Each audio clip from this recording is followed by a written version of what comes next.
ഉന്നതികളിൽ സഞ്ചരിക്കുന്ന റേഷൻ കടകൾ ഉറപ്പാക്കണമെന്ന് സംസ്ഥാന ഭക്ഷ്യ commission chairperson doctor Jinu Zachariah Oommen Vellarikundu taluk പരിധിയിലെ വിവിധ ഗോത്രമേഖലകൾ സന്ദർശിച്ച ശേഷം പ്രതികരിക്കുകയായിരുന്നു commission. This news sponsored by ഉയർന്ന ഗുണനിലവാരം, തികഞ്ഞ വിശ്വസ്തത, ജനതാ പാൽ. ദേശീയ ഭക്ഷ്യഭദ്രതാ നിയമം 2013 അനുശാസിക്കുന്ന പദ്ധതി പ്രവർത്തനങ്ങൾ വിലയിരുത്തുന്നതിനായാണ് സംസ്ഥാന ഭക്ഷ്യ commission chairperson doctor Jinu Zachariah Oommen Vellarikundu taluk പരിധിയിലെ വിവിധ ഗോത്രവർഗ മേഖലകളിൽ സന്ദർശനം നടത്തിയത്. അരിങ്കല്ലുന്നതിയിലെ ഒരു നിവാസികളുമായി ചെയർപേഴ്സൺ സംവദിക്കുകയും ചെയ്തു. കൃത്യമായി കിട്ടുന്നുണ്ടല്ലോ. 20 കിലോ 30 കിലോ പച്ചരിയും കൂട്ടി 30 കിലോ കിട്ടുന്നുണ്ട്. എല്ലാം കൃത്യസമയത്ത് കിട്ടുന്നുണ്ടല്ലോ. ഉണ്ടോ? എത്ര കുടുംബം ഇവിടെ താമസിക്കുന്നത്? ഇത് 17 ആൾക്കാർ. ഓ, 7 പേരുള്ളൂ. ഈ വീട്ടിൽ 7 പേര്. റേഷൻ സ്ഥിരമായിട്ട് താഴെ വാങ്ങിക്കാറുണ്ട്. ഇവിടെ എത്ര പേരുണ്ട്? 5 ആളാ. കല്യാണം കഴിച്ചാണോ? അല്ല.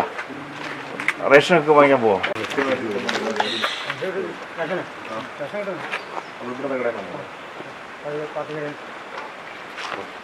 ഉന്നതികളിൽ നിന്നും കിലോമീറ്ററുകൾ സഞ്ചരിച്ചാണ് പലരും ഭക്ഷ്യവസ്തുക്കൾ വാങ്ങുന്നതെന്നും യാത്രയ്ക്കായി തുക ചെലവാക്കേണ്ടുന്ന സാഹചര്യം സാധാരണക്കാരായ കുടുംബങ്ങൾക്ക് ബാധ്യതയായി തീരുന്നുവെന്നും കമ്മീഷന്റെ ശ്രദ്ധയിൽപ്പെട്ടു.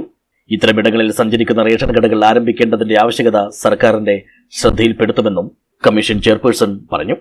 അംഗൻവാടികളിലേക്ക് വിതരണം ചെയ്യുന്ന ഭക്ഷ്യോൽപ്പന്നങ്ങളിൽ നിർബന്ധമായും രേഖപ്പെടുത്തേണ്ടുന്ന ലേബൽ പതിപ്പിക്കാത്തതായി കണ്ടെത്തുകയും ബന്ധപ്പെട്ട അധികൃതരിൽ നിന്ന് വിശദീകരണം ആവശ്യപ്പെടുകയും ചെയ്തു.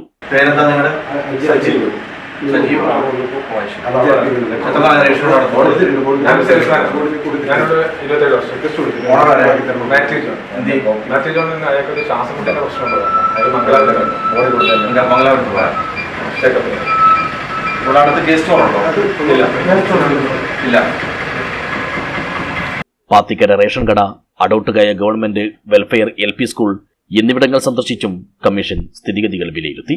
അംഗൻവാടികളിലെ പരിശോധനാ ചുമതലയുള്ള ഉദ്യോഗസ്ഥർ ഉത്തരവാദിത്വം കൃത്യമായി നിറവേറ്റാത്തത് ശ്രദ്ധയിൽപ്പെട്ടതിനാൽ ബന്ധപ്പെട്ട ഉദ്യോഗസ്ഥരിൽ നിന്ന് വിശദീകരണം തേടുന്നതിന് കമ്മീഷൻ നിർദ്ദേശിക്കുകയും ചെയ്തു.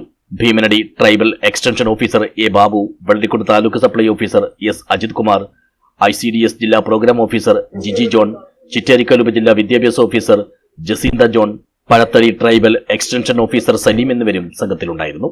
News bureau, Vellarikundu.